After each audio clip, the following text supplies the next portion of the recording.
Shalom, selamat datang di Night with Jesus GKJ Season City. Yeay! Apa kabar saudara semuanya? Kami percaya saudara dalam keadaan baik karena Tuhan menyertai setiap kita. Amin. Amin.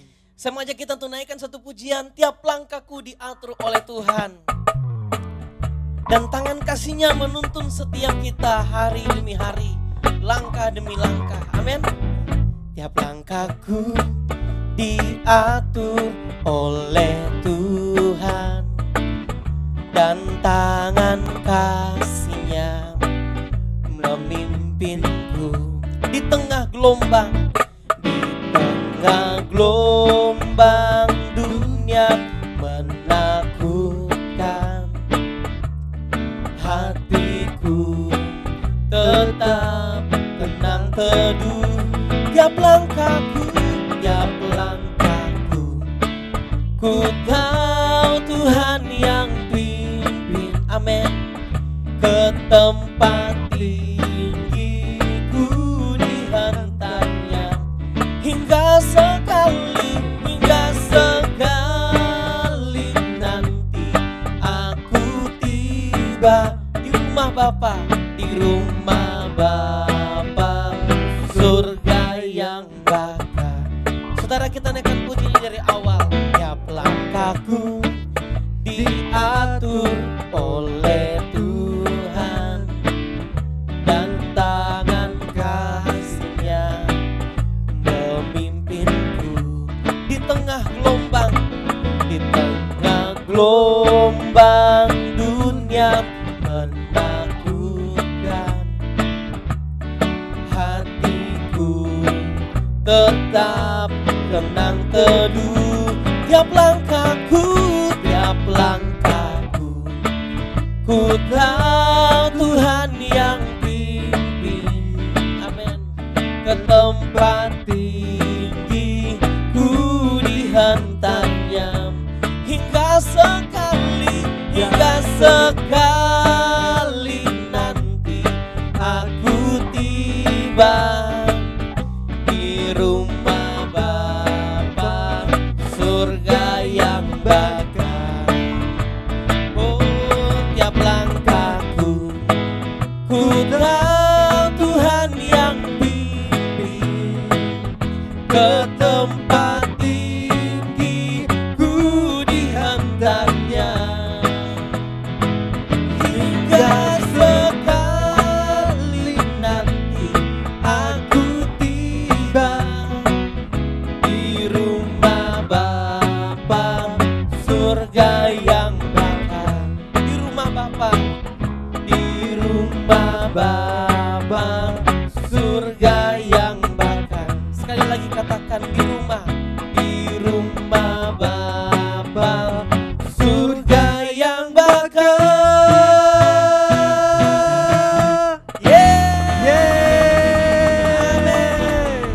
Masih semangat memuji Tuhan? Amin. Saya yakin teman-teman dimanapun berada pasti masih semangat. Yes. Yes. Mari kita nyanyikan satu pujian lagi. Jangan lelah Bekerja di ladangnya Tuhan.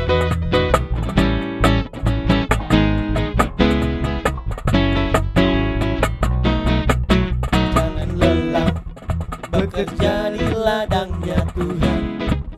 Roh Kudus yang beri kekuatan, yang mengajar dan menopang. Tiada lelah bekerja bersamamu Tuhan, yang selalu mencukupkan atas segalanya. Ratakan tanah bergelombang, timbunlah tanah yang berlubang, menjadi siap dibangun di atas dasar iman. Ratakan tanah bergelombang, timbunlah tanah yang berlubang, menjadi siap dibangun di atas dasar iman. Dari awal kita nyanyikan pujian ini, jangan lelah bekerja di ladangnya Tuhan. Karena Roh Kudus yang beri kekuatan bagi setiap kita. Amin. Amin. Jangan lelah bekerja di ladangnya Tuhan. Roh Kudus yang beri kekuatan, Dia mengajar dan menopang. Oh, tiada lelah bekerja bersamamu Tuhan, yang selalu mencukupkan atas segalanya.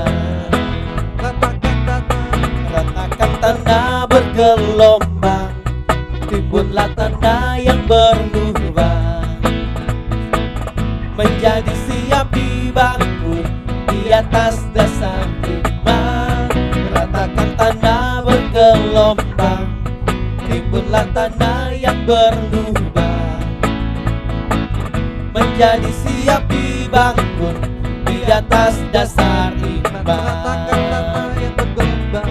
Ratakan tanda bergelombang, timbunlah tanda yang berlubang, menjadi siap dibangun di atas dasar iman. Ratakan tanda bergelombang, timbunlah tanda yang berlubang, menjadi siap dibangun, menjadi siap dibangun, menjadi siap dibangun, menjadi siap dibangun, menjadi siap dibangun di atas dasar iman.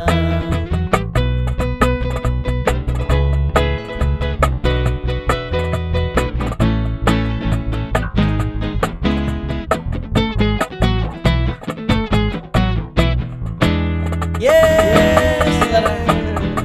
Seperti pujian tadi, ingat-ingat bagi kita bahwa jangan pernah lelah bekerja di ladangnya Tuhan. Amin, saudara. Amin. Ya, sekarang kita akan siapkan hati kita mau masuk dalam sesi talk show pada malam hari ini. Dan saudara siapkan hati agar kita menangkap setiap apa yang menjadi pesan dan kiranya itu menolong setiap kita dan menguatkan setiap kita. Ada satu kisah saudara dalam Kejadian pasal 33 ayatnya yang ke-15. Ketika bangsa Israel mereka gagal dalam perjalanan di padang gurun, saudara ingat kisah di mana mereka membuat patung lembu emas. Lalu mereka menyembah patung tersebut. Ya, mereka baru saja melihat perbuatan tangan Tuhan yang ajaib dan luar biasa. Tapi kemudian mereka melakukan hal seperti itu. Alkitab mencatat bahwa mereka sebagai bangsa yang tegar ketengkuk. Ya, lalu ingat kisah di mana ketika Musa datang kepada Tuhan. Dia berdoa, dia berkata bahwa Tuhan, kalau Tuhan tidak sendiri yang menyertai setiap kami, jangan izinkan kami melangkah. Tapi kiranya kami bisa melangkah itu karena Tuhan yang suruh dan Tuhan yang beserta dengan setiap kami. Saudara, inilah sebagai ingat-ingatan bagi kita dan kiranya juga ini menjadi pujian mau kita naikkan pada malam hari ini. Bila engkau tak besertaku, ku tak mau berjalan. Ku perlu Tuhan pimpin langkahku dan kiranya Tuhan berjalan bersamaku.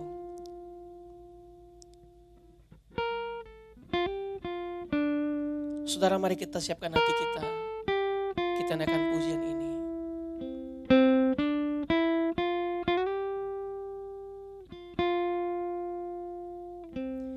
Bila engkau tak besertaku,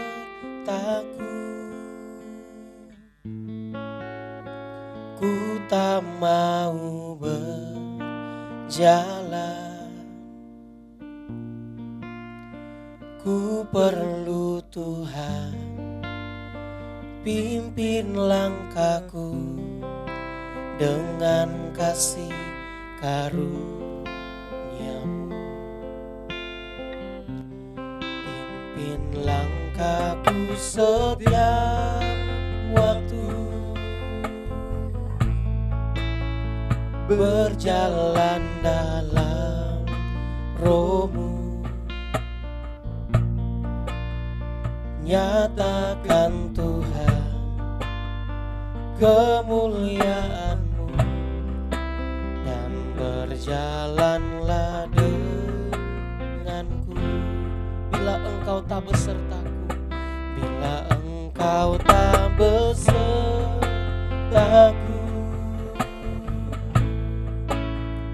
ku tak mau berjalan. Kami perlu Engkau Tuhan, ku perlu Tuhan, pimpin langkahku dengan kasih inilah doa kami di hadapan-Mu. Pimpin langkahku setiap waktu. Berjalanlah Bapa, berjalan dalam Roh-Mu. Nyatakan Tuhan, nyatakan Tuhan kemuliaan-Mu, dan berjalanlah denganku. Dengan segenap hati kita mau katakan, bila Engkau tak besertaku,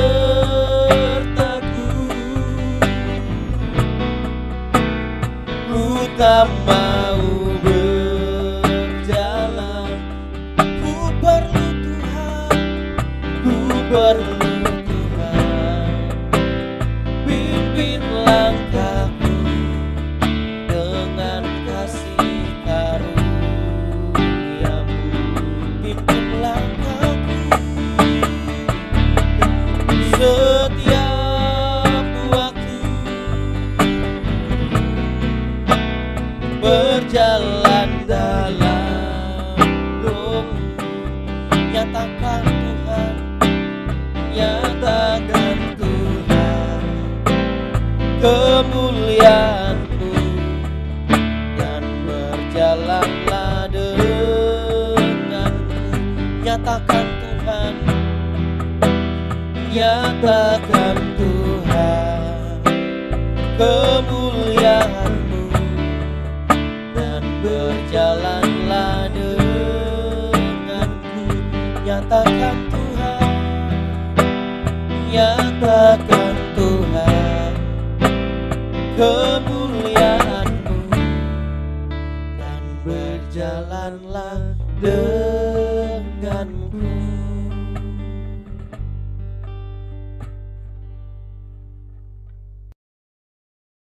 Selamat malam Bapak Ibu Saudara Jemaat GKJ Season City dimanapun Anda berada. Welcome back to Talk Show Night with Jesus malam hari ini. Dan Bapak Ibu Saudara, malam hari ini kita punya perbincangan yang menarik. Kita akan bicara soal the leader atau pemimpin. Dan hari ini, malam hari ini di studio sudah hadir dua orang pemimpin yang luar biasa. Yang pertama adalah Pak Heriman. Halo, selamat malam Pak. Selamat malam Pak Kevin. Senang sekali Pak Heriman boleh ada bersama dan akan cerita, Bapak Ibu Saudara, cerita tentang seorang pemimpin. Khususnya Pak Heriman saat ini menjabat sebagai seorang pemimpin BPJ di GKJ Season City. Dan narasumber kita yang sudah tidak asing lagi yaitu Gembala Sidang kita, Pak Pierre Telaar. Selamat malam Pak. Selamat malam Pak. Selamat malam saudara-saudara sekalian. Iya, hari ini akan seru sekali karena dua pemimpin kita akan bagi-bagi cerita soal pemimpin. So, kita akan mulai saja langsung ngobrol soal pemimpin. Saya mau tanya nih, Pak Heriman dan Pak Pierre. Sebenarnya menurut Bapak berdua, pemimpin itu apa sih? Gitu. Seorang pemimpin itu apa sih? Silakan, mungkin Pak Heriman duluan. Saya dulu ya, Iya. saya coba menyapa jemaat dulu ya. Ya, silakan. Oke, jemaat Season City, puji Tuhan malam hari ini boleh menyapa Bapak Ibu semua, saudara sekalian. Dan senang rasanya boleh menyapa walaupun kita secara online ya. Saya berharap bahwa kasih karunia dan perlindungan Tuhan nyata buat kita semua dan kita sehat di dalam Tuhan. Amin ya. Amin. Oke, kembali lagi. Ya, Pemimpin itu apa ya? iya. Pemimpin itu apa sih Pak? Pemimpin itu ya sangat universal ya. Pemimpin itu apa? Kalau kita lihat sekumpulan bebek, kalau ada yang paling depan itu kita sebut pemimpin kan. Pemimpin. Nah, kalau kita lihat kalau burung itu terbang dia di depan dia pemimpin. Kalau kita lihat di rumah ada seorang papa, mama, biasanya papa itu jadi pemimpin. Itu adalah leader. Itu cukup universal. Di mana pemimpin itu adalah orang yang ngelit, dia yang memimpin, memberi arahan, mau belok kiri, mau belok kanan, mau maju, mau mundur, seperti itu. Pemimpin. Asik ya. Iya, pemimpin itu adalah orang yang memimpin, memberi arah, memberi visi, memberi tujuan dan sebagainya. Keren sekali. Pak Pierre gimana Pak Pierre? Ada definisi yang lain, gambaran yang lain? Iya, saya pikir tidak jauh berbeda ya, bahwa pemimpin adalah seorang yang memiliki kemampuan ya untuk memimpin sekelompok orang ataupun satu organisasi demi sebuah pencapaian yang ditentukan bersama ya, untuk mencapai sebuah goal yang dirindukan. Itulah sebabnya seorang pemimpin harus dilengkapi dengan visi dan berbagai macam kemampuan-kemampuan manajerial dan lain sebagainya. Demikian. Apakah pemimpin gereja juga seperti yang Bapak Pak Heriman dan Pak Pierre katakan, orang-orang yang memberi arah, memberi tujuan, memberi leading gitu. Seperti apa? Apakah ada perbedaan pemimpin di gereja dengan pemimpin di luar sana? Silakan mungkin dari Pak Heriman duluan. Iya, tentunya tidak harus berbeda dimanapun kita berada sebagai pemimpin, baik di gereja, di rumah ataupun di marketplace. Sejatinya kita ini adalah pemimpin bahkan sebelum kita lahir. Ketika kita masih cabang bayi, bahkan belum cabang bayi ya, ada pertempuran antara sel-sel itu tentang reproduksi itu, dan akhirnya satu yang tembus masuk ke rahim, ya, sel telur ya. Nah itu adalah cikal bakal pemimpin, dan itu kita lahir dari situ. Otomatis kita adalah pemenang, dan kita adalah pemimpin. Kita yang menerobos semua itu dan kita masuk. Seperti itu sih. Jadi gak boleh berbeda ya Pak ya. Jadi pemimpin di gereja harus sama dengan pemimpin di marketplace gitu ya. Harusnya sama, kecuali kita punya 3 tempat, rumah, gereja, dan satu lagi marketplace ya. Kalau kita berbeda berarti kita punya 3 topeng. Atau kita boleh disebut, kita boleh disamakan dengan Tuhan. Kenapa disamakan dengan Tuhan? Karena kita 3 in 1, bisa berada di tempat yang berbeda dengan 3 wajah gitu ya. Dan harusnya tidak seperti itu ya. Iya, betul. Jadi pemimpin itu harus genuine ya Pak ya, dimanapun dia berada. Betul. Kalau Pak Pierre sendiri gimana Pak? Ya, saya setuju ya bahwa memang kepemimpinan pada prinsipnya itu sama ya. Cuman memang kalau saya melihat dari penerapannya, mungkin ada kategori yang bisa dibagi-bagi ya. Di dalam penerapan secara aplikatif, kalau kita lihat bahwa pemimpin di dalam dunia marketplace, di dalam dunia pekerjaan dan perusahaan itu pasti berbeda dengan kepemimpinan di dalam gereja. Mengapa? Karena jelas ini adalah organisasi spiritual, organisasi yang memang menghimpun jemaat yang memang datangnya atas sebuah panggilan Tuhan, kerinduan Tuhan untuk dibawa menikmati anugerah Tuhan yang lebih dan lebih lagi. Dan kalau kita lihat di dalam kepemimpinan perusahaan itu adalah profit ya, untuk bagaimana mendatangkan sebuah keuntungan bagi perusahaan dan seterusnya. Jadi memang mesti ada pembagian di dalam penerapan. Meskipun pada prinsipnya sebenarnya sama ya, kita tidak boleh pakai topeng atau berbeda-beda gitu ya. Thank you. Berarti karakternya Pak ya. Betul. Meskipun tujuannya beda, tapi karakternya harus ya, sama. Betul. Gitu. Nah Pak, ada sebutan nih, bos atau leader. Nah, ini kan orang bilang biasa pemimpin. Apakah ada perbedaan antara bos atau leader? Iya, saya ya. Ya, persamaan mereka ada dan juga perbedaan juga ada. Kalau persamaan mereka sama-sama pemimpin, mereka sama-sama yang berada di bangku paling atas sebuah organisasi atau sebuah perusahaan. Nah, perbedaannya adalah bos itu punya 2 peraturan. Peraturan pertama adalah bos tidak pernah salah. Wow. Yang kedua, kalau salah, lihat peraturan pertama. Bos selalu benar. Nah, beda dengan leader tidak punya 2 peraturan ini, karena di atas leader itu biasanya ada bosnya kalau di sebuah perusahaan. Tapi kalau leader di sebuah organisasi, dia juga tidak punya dia tidak punya 2 kartu sakti ini. Jadi leader itu adalah seorang pemimpin yang harus bertanggung jawab dengan apa yang dia pimpin. Biasanya dalam 1 tahun itu mereka harus memberi laporan pertanggungjawaban. Leader, kalau misalnya di sebuah perusahaan ada CEO, dia harus memberi laporan pertanggungjawaban. Di root seperti itu, dia harus memberikan laporan pertanggungjawaban, dan itu bisa diterima dan bisa tidak diterima. Kalau bos, siapa yang berani membantah? Jadi bos itu sangat egois sekali ya, egosentris sekali ya, bahwa saya yang paling benar gitu. Tapi leader itu nggak begitu ya Pak? Sebenarnya dia tidak egosentris banget. Cuman memang karakter si bos itu memang seperti itu. Karena gini, di dalam sebuah perusahaan sejatinya kalau dia yang bangun perusahaan itu atau dia bangun sebuah usaha itu, taruhlah kita sebut yang kecil aja toko, misalnya dia bangun toko itu, kalau salah masa kan karyawannya protes. Karyawannya hanya berani kasih sebatas saran, anjuran. Itu pun juga cari mati. Apakah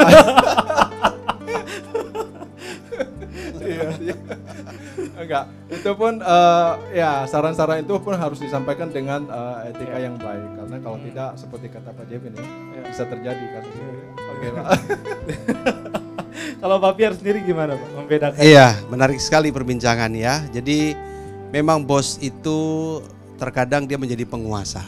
Ya, bos itu terkadang dia memang bisa juga ada kecenderungan egois ya, artinya tidak bisa disalahkan dan lain sebagainya. Bahkan ada kita dengar istilah ngebosi ya, ngebosi itu dia merintah, suruh-suruh dan lain sebagainya, tapi ia tidak melakukan. Sementara pemimpin itu adalah dia mencakup semua hal. Dia bisa ada di atas, dia bisa ada di bawah, dia bisa ada di tengah, dia bertanggung jawab, dia merangkul, dia mengakui kesalahannya, dia bahkan melayani, dia bahkan juga mengarahkan.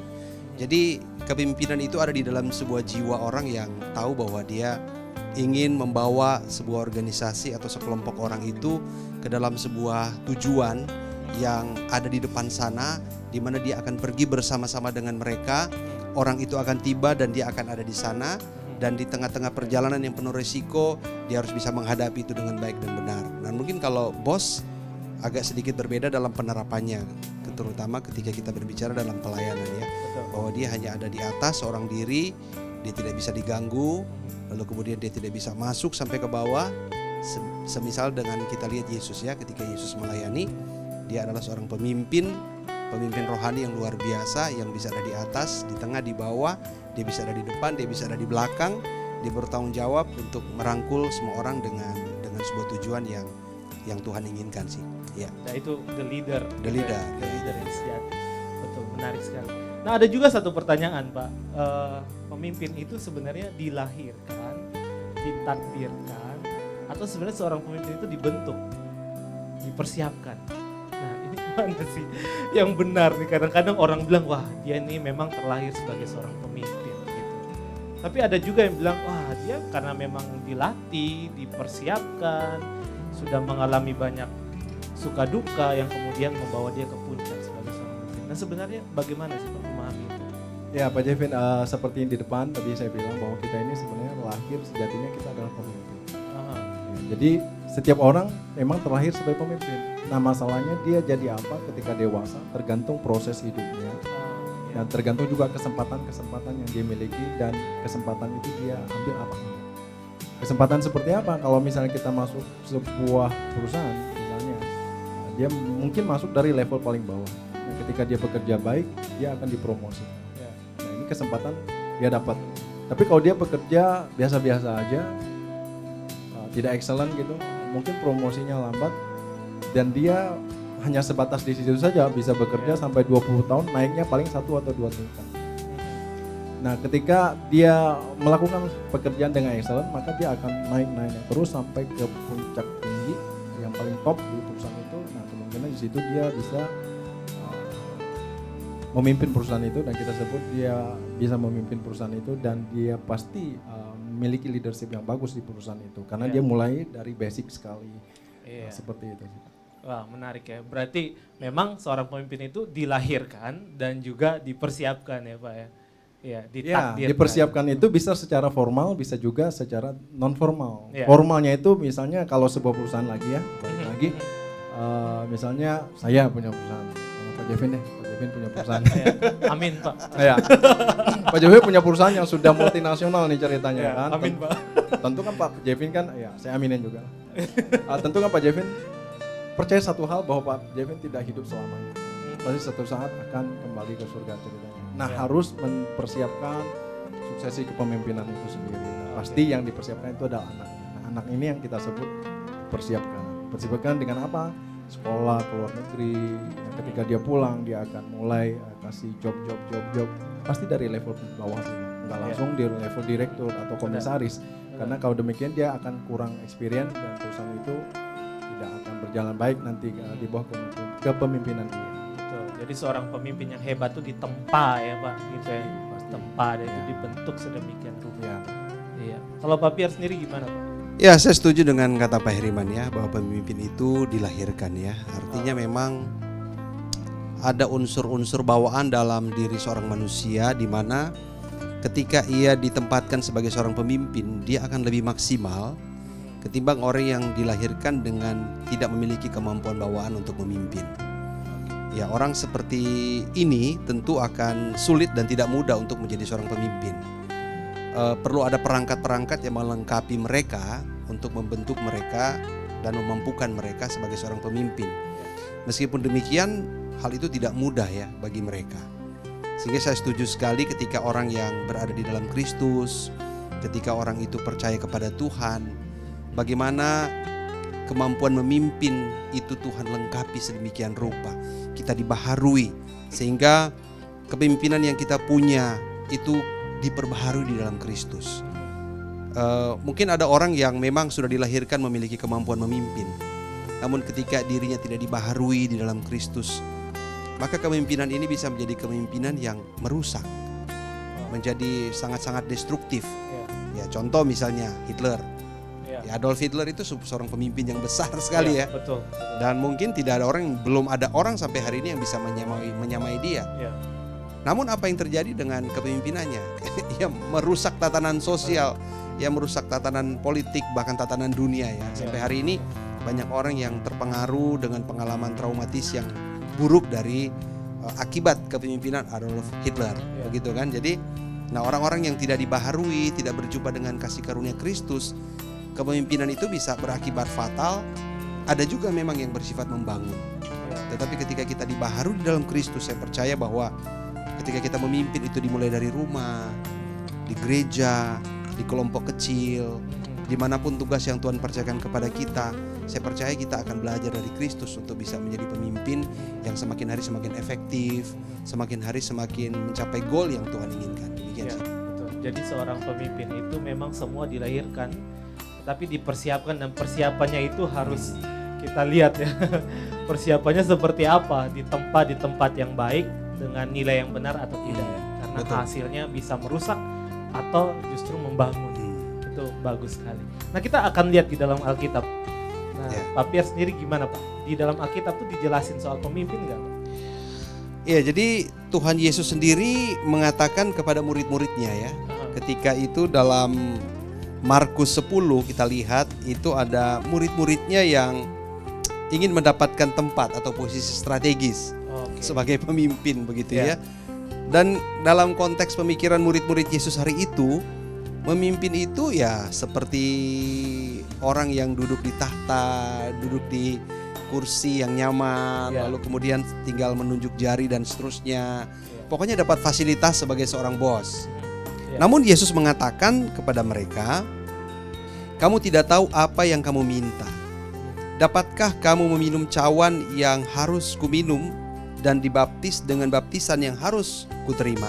Jawab mereka, kami dapat. Yesus berkata kepada mereka, memang kamu akan meminum cawan yang harus kuminum dan akan dibaptis dengan baptisan yang harus kuterima. Tetapi hal duduk di sebelah kananku atau di sebelah kiriku, aku tidak berhak memberikannya. Itu akan diberikan kepada orang-orang bagi siapa itu telah disediakan. Mendengar itu, ke-10 murid yang lain menjadi marah kepada Yakobus dan Yohanes. Tetapi Yesus memanggil mereka lalu berkata, kamu tahu bahwa mereka yang disebut pemerintah bangsa-bangsa memerintah rakyatnya dengan tangan besi, dan pembesar-pembesarnya menjalankan kuasanya dengan keras atas mereka. Tidaklah demikian di antara kamu. Barang siapa ingin menjadi besar di antara kamu, hendaklah ia menjadi pelayanmu. Dan barang siapa ingin menjadi yang terkemuka di antara kamu, hendaklah ia menjadi hamba untuk semuanya. Karena Anak Manusia juga datang bukan untuk dilayani, melainkan untuk melayani dan untuk memberikan nyawanya menjadi tebusan bagi banyak orang. Jadi menurut perkataan Kristus, seorang yang memimpin adalah seorang yang melayani. Ketika seorang ingin menjadi terkemuka, dia juga harus menjadi seorang hamba. Artinya ada sebuah pemahaman yang luas dan dalam yang dijalankan dengan hati, yang mengasihi, yang mengerti akan kasih Allah kepada manusia, sehingga kepemimpinan yang Yesus katakan itu adalah kepemimpinan yang meneladani hidupnya ketika ia berada di dunia ini. Begitu. Wah, menarik ya. Pemimpin adalah dia yang melayani. Gitu ya. Nah, bicara soal tokoh dalam Alkitab nih, Pak Heriman sendiri gimana? Adakah teladan pemimpin di dalam Alkitab yang Pak Heriman contoh, suka atau idolakan gitu? Ya, kalau kita buka Alkitab dari Kejadian sampai Wahyu, sejatinya selalu menceritakan tentang kepemimpinan. Kalau kita lihat di Kejadian itu Adam, bagaimana dia memimpin keluarganya, lalu masuk ke Abraham, lalu masuk ke zaman kerajaan-kerajaan, semua itu bercerita tentang kepemimpinan. Betul. Apalagi masuk ke zaman perjanjian baru, lihat pribadi Yesus, pribadi rasul-rasul, semua itu berbicara tentang leadership yang mereka kerjakan. Nah, perbedaannya adalah betul kata Pak Pierre tadi, kalau kita lihat zamannya Yesus dengan zamannya perjanjian lama itu ya, perjanjian baru dan perjanjian lama. Perjanjian lama itu kebanyakan pemimpinnya adalah pemimpin yang duduk sebagai raja, mereka dilayani. Sedangkan zaman perjanjian baru adalah pemimpin yang melayani. Jadi beda dilayani dan melayani. Ini suatu ajaran yang baru yang Tuhan Yesus ajarkan ya. Karena selama ini orang Israel itu atau bahkan bangsa-bangsa di dunia pun pemimpin adalah selalu dilayani kan. Masa pemimpin melayani? Tuhan Yesus bahkan mencuci kaki muridnya, melayani. Secara ekstrimnya gitu kan. Gitu Pak. Jadi kalau ditanya saya, siapakah tokoh di Alkitab yang menginspirasi? Ya banyak sekali, tidak secara spesifik, tapi banyak sekali saya bisa belajar dari beberapa tokoh. Misalnya kalau dari Saul, lalu setelah Saul adalah raja pertama Israel kan, yang Tuhan pilih langsung loh melalui Nabi Samuel ya. Tuhan pilih langsung karena apa? Karena rakyat Israel itu mau seorang raja.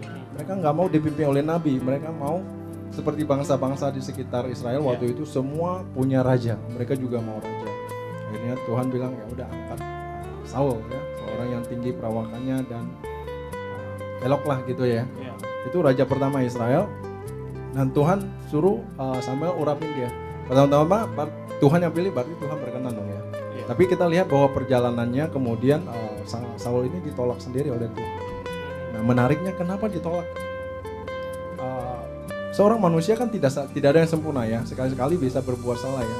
Tapi kita lihat bahwa Saul ini sering sekali membuat motivasi dia punya itu sudah berbeda jauh dari semula dia dipanggil menjadi raja. Ketika dia memimpin peperangan, dia mungkin menang terus karena waktu itu Tuhan terus sertain dia. Terus seiring berjalan waktu, dia mulai iri nih kepada pribadi Daud. Nah, sejak saat itu dia mulai kehilangan pimpinan Tuhan dan terus berusaha untuk menghilangkan Daud nih dari peredaran dunia nih. Supaya dia tidak ada tandingannya kan. Nah kita lihat dari situ dia mulai sudah mulai jauh dari Tuhan. Tuhan juga sudah mulai undur daripada dia. Tapi kadang-kadang apa yang diperbuat Saul ini seringkali kita perbuat Pak. Tapi versinya kita nih. Seringkali kita itu mencari kehendak Tuhan secara rohaninya kan. Saya mau usaha ini dong, tapi saya mau berdoa dulu sama Tuhan. Tapi kan kita nggak audible sama suara Tuhan. Kita nggak bisa dengar langsung nih. Tuhan ngomong apa sih? Tadi bilang setuju nggak sih gitu? Tapi terkadang kita seperti permainan apa tuh? Tunjuk, kita buka Alkitab kita tunjuk dengan tutup mata. Nah, ini kira-kira jawaban Tuhan ya gitu. Itu versinya kita. Tapi versinya yang lebih ekstrim kita lihat di rajanya Saul adalah dia juga meminta petunjuknya Tuhan. Dia cari seorang ahli petenung, seorang wanita petenung itu dia panggil Nabi Samuel, roh nabinya Samuel. Nah ini secara ekstrim untuk meminta petunjuk Tuhan untuk untuk keuntungan pribadi, bukan untuk sungguh-sungguh untuk mencari kehendak Tuhan. Nah seperti itu. Dan kita belajar dari Saul seperti itu bahwa Saul itu ditinggal Tuhan karena dia tidak setia, dia tidak taat. Padahal Tuhan suruh dia tunggu sebentar saja, dia sudah tidak sabar. Tuhan suruh dia bumi hanguskan Amalek beserta ternak-ternaknya, dia masih sisain lembu-lembu yang tambun. Sehingga Samuel datang, suara apa itu? Kamu sudah lakuin perintah Tuhan belum? Sudah katanya. Lalu suara apa itu di belakang? Bembek katanya. Oh itu saya sisakan untuk persembahan buat Tuhan katanya. Berarti kalau nggak ditanya dia juga nggak bilang dong itu buat Tuhan ya, dia simpan saja kan. Berarti jawabannya itu adalah diplomatis, nggak sungguh-sungguh dari hati. Nah kalau kita lihat dari Raja Daud lagi, memang Daud juga melakukan kesalahan-kesalahan yang tidak lebih baik dari Saul sebenarnya. Daud merancangkan pembunuhan berencana. Kita tahu dia juga berzina ya.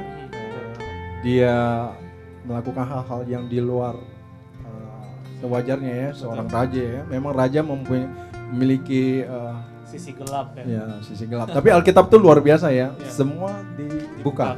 Transparan. Untuk apa? Untuk kita boleh belajar. Seperti itu Pak. Tapi bedanya Daud dan Saul adalah Daud itu ketika ditegur, dia langsung introspeksi dan dia mengampuni Tuhan. Kalau Saul begitu ditegur dia malah marah sama si Samuel kan. Iya. Iya gitu. Jadi Seperti itu, saya melihat saat Saul ketika dipilih sebagai pemimpin dan kemudian beda motivasi, dia menyalahgunakan kekuasaannya itu. Nah itu dia, kita pemimpin juga beda-beda tipis ya Pak. Nah, kalau di zaman ini itu antara kita melakukan untuk kemuliaan Tuhan atau untuk kemuliaan kita itu orang bilang beti. Iya betul. Beda-beda tipis lah. Beda tipis. Iya betul. Iya, misalnya kita di worship leader saja, worship leader paling gampang loh untuk masuk ke ranah beti itu. Betul. Ya, ketika kita pimpin lalu ada yang tepuk tangan, ada orang menangis misalnya, kita lalu merasa itu karena kita. Wow, ya. Itu udah salah kita. Nah itu gampang sekali untuk kita kalau kita nggak peka. Wah. Terus apalagi kalau sebaliknya nih, kita udah jadi pimpin pujian, lalu begitu turun kita langsung dikoreksi. Wah kita udah mulai gini gimana gitu ya. Nah itu kalau motivasinya nggak benar, gampang sekali untuk undur. Saya nggak mau pelayanan lagi lah. Begitu gampang kepahitan dan begitu gampang sombong gitu. Ya. Betul. Iya. Seperti itu. Tapi Ibu Saudara, ini percakapan yang sangat menarik. Tapi sebelum saya kemudian sambung pertanyaan-pertanyaan berikut yang akan sedikit mengulik kehidupan para pemimpin-pemimpin kita ini, saya mau mengumumkan bahwa dari Sinode Gereja Kristen Jakarta itu membuat sebuah gerai ya, Pak ya, sebuah gerai jualan di mana kalau Bapak Ibu Saudara dapat filenya bisa dibuka di sana. Ada banyak sekali orang-orang yang memasukkan jajanan, makanan dan banyak hal di sana yang bisa kemudian Bapak Ibu Saudara bisa pesan langsung, hubungi nomornya dan kemudian bisa langsung diantar, kira-kira begitu. Dan ini memudahkan kita di tengah situasi yang tidak stabil ini, ketika kita takut keluar, kita bisa belanja secara online. Dan ini gerai Sinode Gereja Kristen Jakarta punya kita sendiri. Jadi Bapak Ibu Saudara wajib untuk mendukungnya. Mohon maaf Pak, saya koreksi dikit ya Pak. Oh sorry. Bukan gerai Sinode, jadi ini bukan di bawah atau Sinode, tapi gitu. ini GKJ, beberapa GKJ 5 dan tadi pagi dapat informasi mau tambah satu lagi dari Tangerang. Jadi kita ada 6 GKJ cabang ya. Dimana kita pikir semulanya seperti ini, kalau kita hanya GKJ Season City saja atau satu GKJ saja itu kan terlalu sedikit. Nah kalau kita gabung ini pangsa pasarnya bisa 2000-an. Kalau 2000-an lalu kita masukin itu, kita bentuknya e-katalog. Bapak Ibu bisa buka sendiri di e-katalog itu nanti banyak sekali. Tadinya kita mau buat kuliner saja, tapi sekarang kita sudah mulai buka untuk sembako, buah-buahan, asin-asinan, ikan asin, hakoi semua itu udah boleh Pak. Wow. Hakoi bulacan sudah boleh. Ya maksudnya gini supaya dari kita jemaat sebelum kita mau beli ke tempat lain, coba lihat dulu jemaat kita ada jual nggak. Nah kalau kita bisa bantu mereka, ya kan kita sama saling memberkati. Kita saling memberkati melalui ini supaya kita sama-sama tetap survive di masa-masa pandemi ini. Jadi langsung nih dari para pemimpin yang mau nyuarakan memang infonya langsung benar ya Bapak Ibu Saudara. Oke Bapak Ibu Saudara, saya mau melanjutkan perbincangan kita. Saya mau tanya nih Pak Heriman, Pak Pierre, apa sih suka duka menjadi seorang pemimpin di gereja, khususnya gereja kita GKJ Season City, sebagai seorang pemimpin di BPJ dan sebagai seorang gembala sidang. BPJ dulu. Silakan Pak. Ya suka duka jadi seorang ketua BPJ, sukanya dulu lah. Oke. Sukanya adalah gini, saya sadar bahwa saya ini background saya bukanlah seorang akademis yang tinggi ya. Kita S3 ya. SD, SMP, SMA saja. Oke. Ya. S3 ya. Oke, terus kita seorang praktisi lapangan. Kita orang lapangan. Kita bukan orang organisasian yang smooth gitu ya.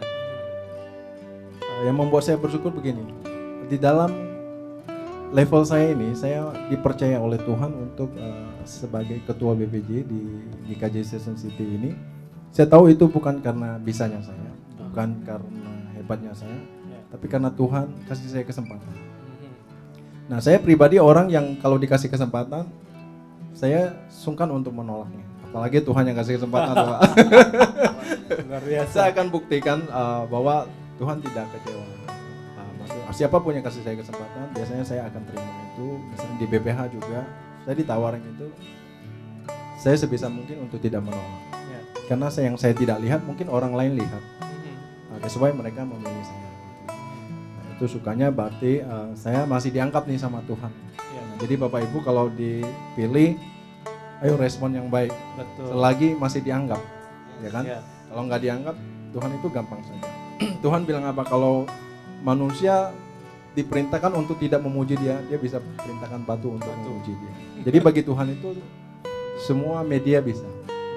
Nah, manusia sangat dihargai oleh Tuhan. Oleh karena itu kalau Tuhan kasih kita kesempatan, sebisa mungkin jangan menolak.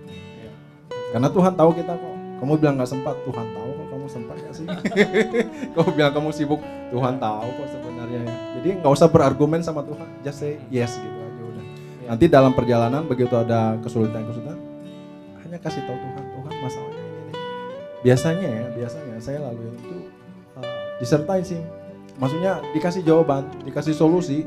Solusi bukan audible saya dengar langsung, enggak. Ya. Itu bisa melalui rekan-rekan kerja, misalnya ngobrol sama Pak Pierre, secara tidak langsung Pak Pierre kita ngomongnya juga nggak ke arah situ, tapi dari situ implisit, oh ini ternyata jawaban doa saya. Ya.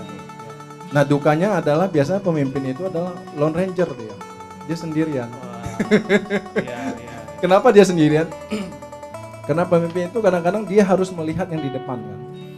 Nah, kalau kita nggak pemimpin dulu saya bukan ketua BPJ, saya hanya memperhatikan apa yang menjadi bagian saya. Ketika sekarang saya harus memikirkan 1 tahun, 2 tahun ke depan, 3 tahun ke depan, ini gereja mau dibawa kemana? Karena kita nggak ada visi itu, berarti gereja ini hanya berjalan ala kadar. Nah kita juga harus banyak comparing dengan gereja-gereja lain. Misalnya dia punya style ibadahnya, style khotbahnya, pengkhotbahnya siapa, kita harus sering banyak lihat. Nah ketika kita banyak lihat itu semua ada di kepala kita ini. Nah kenapa dia jadi lone ranger adalah ini mesti disampaikan nih ke semua anggota nih. Nah ketika disampaikan itu, kalau itu hal-hal yang biasanya gampang diterima. Tapi kalau hal itu agak kontradiktif, nah itu susah. Nah susah, tapi dia itu pengen nyampein, udah disampaikan, tapi biasanya ditolak. Nah kalau kita gampangnya gini ya, yang agak kontradiktif itu misalnya saya baca buku tentang biografi Jack Ma. Ketika waktu itu kan belum zaman internet, tahun 2000-an gitu ya, 1900-an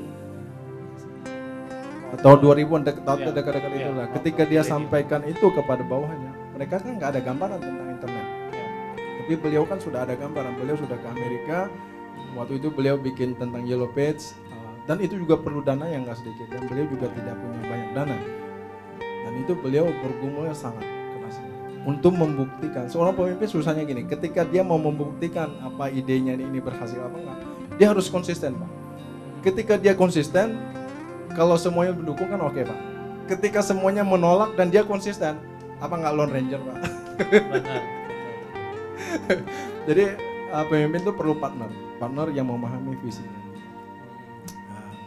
That's why kalau kita berdoa buat pemimpin negara kita berdoa juga untuk orang-orang yang sevisi dengan pemimpin negara kita. Supaya ketika beliau sampaikan visinya, orang-orang sekitarnya bisa terima itu dan sama-sama menjadi satu tim yang solid. Karena kalau nggak sevisi susah. Sesuka dukanya ya Bapak Ibu. Jadi memang kita harus mendukung terus para pemimpin kita supaya tetap bisa maju dan menggapai impian-impian visi misi untuk kita bersama juga sih.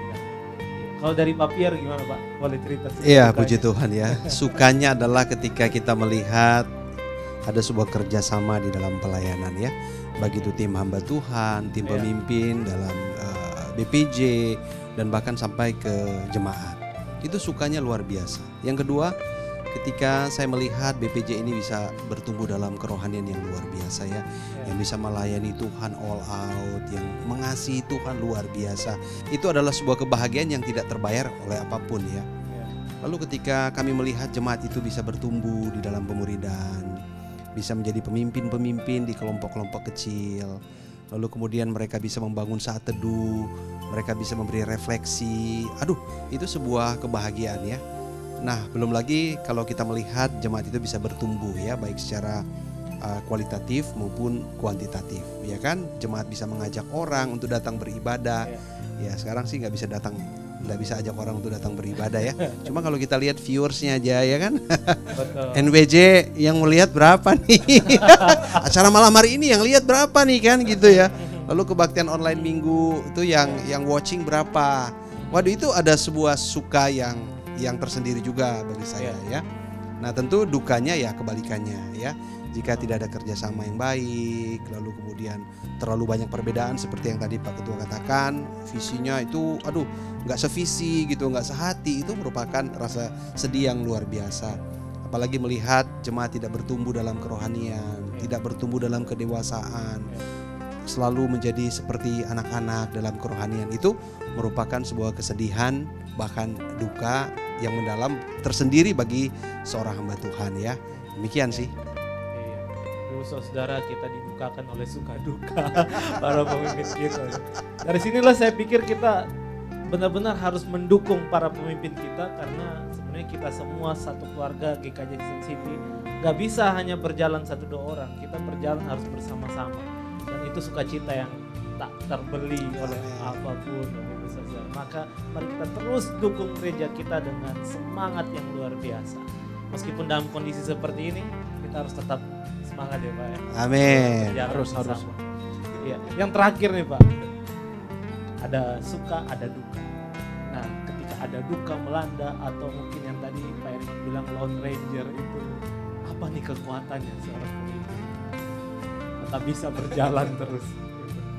Silakan dari Pak Heriman atau Pak Bian. Apakah kekuatan kita untuk melayani Tuhan gitu ya, sebagai pemimpin gereja, dipercayakan sebagai pemimpin gereja? Kekuatan pertama kita adalah ya pasti doa. Karena tak kala semua itu susah untuk diungkapkan, tak kala semua itu susah untuk dikerjakan, mau lari kemana lagi? Ya untungnya kita punya Bapak yang bisa kita curhat. Yang kedua adalah support dari keluarga tentunya, istri, pasangan itu paling penting. Nah, itu ya penting. Yang ketiga adalah seperti tadi kata Pak Gembala, adalah kesehatan sesama tim PPJ dan hamba Tuhan. Kalau itu solid, masalah apapun biasanya bisa dikerjakan. Iya. Seperti itu sih. Wow, keren sekali 3 kekuatan. Nah, dari Pak Pierre sendiri? Ya, senang sekali mendengarkan pernyataan dari Pak Ketua ya. Betul. Jadi Ibu Eli di rumah luar biasa ya. Anda adalah pendukung yang sejati bagi suami dan juga bahkan anak-anak yang luar biasa yang mendukung papanya untuk melayani Tuhan di gereja. Itu merupakan sebuah kebanggaan. Karena tanpa dukungan keluarga, saya percaya Pak Ketua sekuat apapun akan terasa pincang ya. Betul. Akan terasa kurang. Ada yang seperti terseok-seok dan terseret-seret.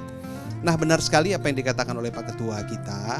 Memang kekuatan kita ketika dalam keadaan yang drop, dalam keadaan yang down ya, yaitu ya kembali pada firman Tuhan. Ya, berdoa, ketika kita saat teduh kita mendapatkan kekuatan yang baru ya. Dan betul sekali, saya juga suka curhat kepada Simu ya, kepada istri ya. Terima kasih untuk Simu Erni ya, betul ya. Tidak jauh dengan Pak Ketua kita. Jadi kita curhat ya. Ketika kita curhat itu, karena memang seperti yang tadi dikatakan oleh Pak Heriman, seperti Lone Ranger juga ya gitu kan ya. Yeah. Kita mau ngomong ke siapa ya? Jadi selain kita ngomong ke Tuhan, kembali pada Dia, kita ngomong ke keluarga kita, ngomong pada istri, sharing kepada anak-anak, itu mendapatkan kekuatan yang luar biasa ya. Demikian sih. Iya, Bapak Ibu Saudara, saya jadi agak gimana gitu ya.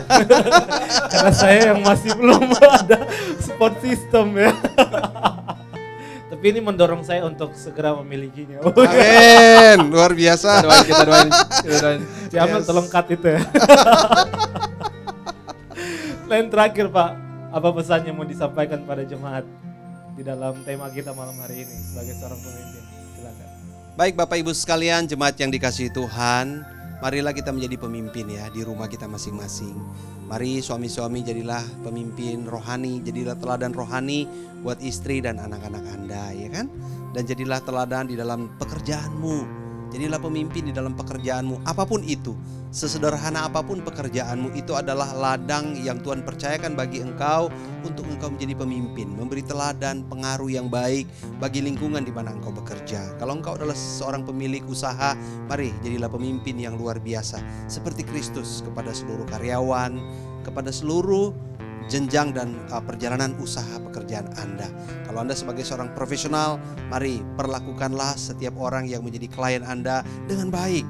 Jagalah mereka dengan baik sehingga mereka boleh melihat Kristus dalam kehidupan Anda.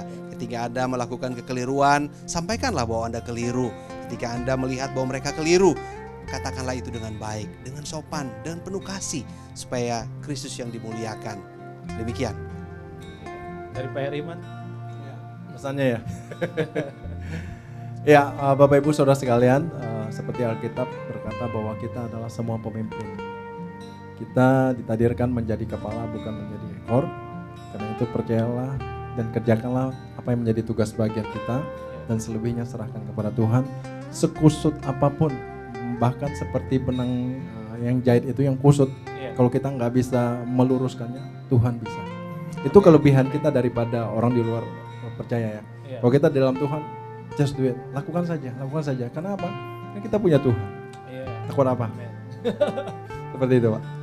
Jadi Bapak Ibu Saudara, semoga percakapan kita malam hari ini sebagai seorang pemimpin di gereja, di rumah tangga, atau di marketplace, kiranya boleh terus menyemangati kita untuk menjadi pemimpin yang terus memandang kepada Tuhan dan dipimpin oleh Tuhan itu sendiri. Dengan begini berakhir pula percakapan kita malam hari ini. Terima kasih Pak Terima Heriman. Terima kasih. Untuk percakapan ini. Semoga Bapak Ibu Saudara di rumah diberkati dan kiranya kita bisa ketemu di next NWJ kita. God bless you. Bapak Ibu Saudara, sedia kalanya kita dipanggil oleh Tuhan sebagai seorang pemimpin. Tapi sebagai manusia yang terbatas, tentu kita tidak mampu berjalan dengan kekuatan kita. Maka kita selalu butuh Tuhan. Maka pujian ini mengajarkan pada kita untuk menyerahkan hidup kita seutuhnya pada Tuhan. Dan biarlah ketika kita dipanggil melayani Tuhan, seluruh kemuliaan bagi nama Tuhan. Mari kita angkat pujian ini bersama-sama.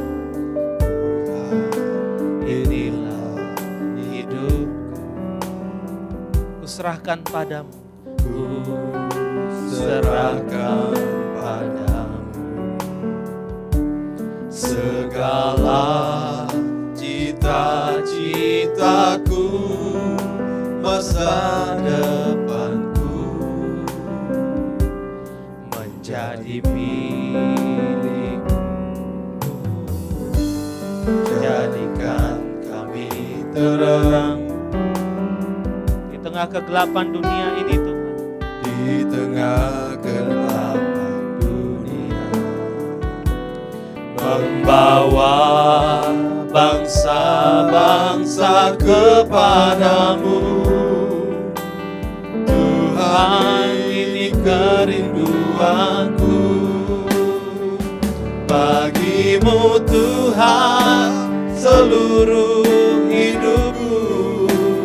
Pakailah Tuhan bagi kemuliaan-Mu,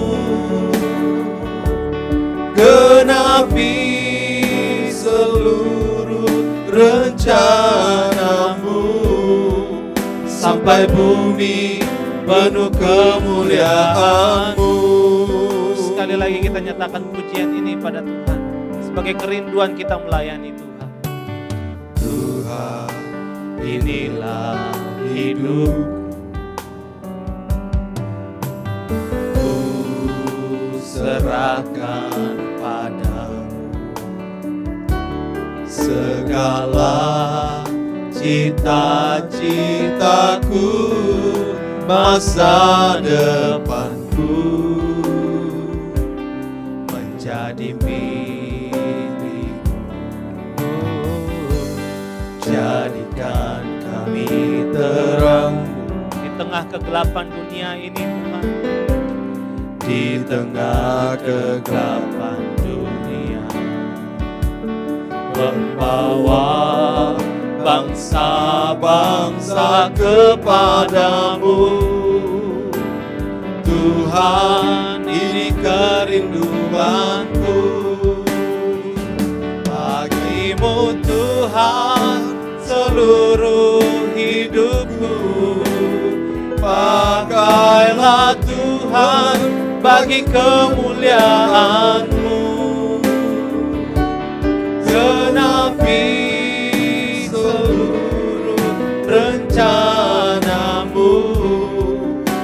sampai bumi penuh kemuliaan-Mu. Bagimu Tuhan seluruh hidupku, pakailah Tuhan bagi kemuliaan-Mu. Genapi seluruh rencana-Mu, sampai bumi penuh kemuliaan-Mu. Sampai bumi penuh kemuliaan. Sampai bumi penuh kemuliaan. Sekali lagi, sampai bumi penuh kemuliaan-Mu Tuhan. Sampai bumi penuh kemuliaan-Mu. Benar Bapa di surga, kami rindu agar melalui kami bumi penuh dengan kemuliaan-Mu ya Tuhan. Dari keluarga kami, di tempat kami bekerja, berusaha, di tempat kami studi ya Tuhan. Kami menjadi pemimpin-pemimpin rohani. Kami menjadi contoh-contoh dan teladan yang baik, yang berkenan kepada Tuhan, kepada sesama kami, kepada anggota keluarga kami ya Tuhan, kepada setiap aktivitas yang kami kerjakan dan kami lakukan di tengah-tengah dunia ini ya Tuhan. Sebagai sebuah ladang dan panggilan Tuhan bagi kami untuk kami melakukannya di dalam pertolongan Tuhan. Kami akan beristirahat pada malam hari ini. Tuhan tolong topang kami, sertai kami, perbaharui kami ya Tuhan. Pulihkan tenaga kami, pulihkan perasaan-perasaan kami, agar kami beristirahat di dalam damai dan sukacita-Mu, di dalam penyertaan-Mu, bahkan di dalam berkat-Mu yang sempurna. Sehingga besok hari kami bangun dengan kesempatan, pengharapan dan kekuatan, bahkan dalam berkat-berkat-Mu yang diperbaharui senantiasa. Demi Kristus Yesus Tuhan kami berdoa. Amin. Demikian Night with Jesus kita malam hari ini. Sampai jumpa minggu depan dan Tuhan Yesus memberkati. Bye-bye.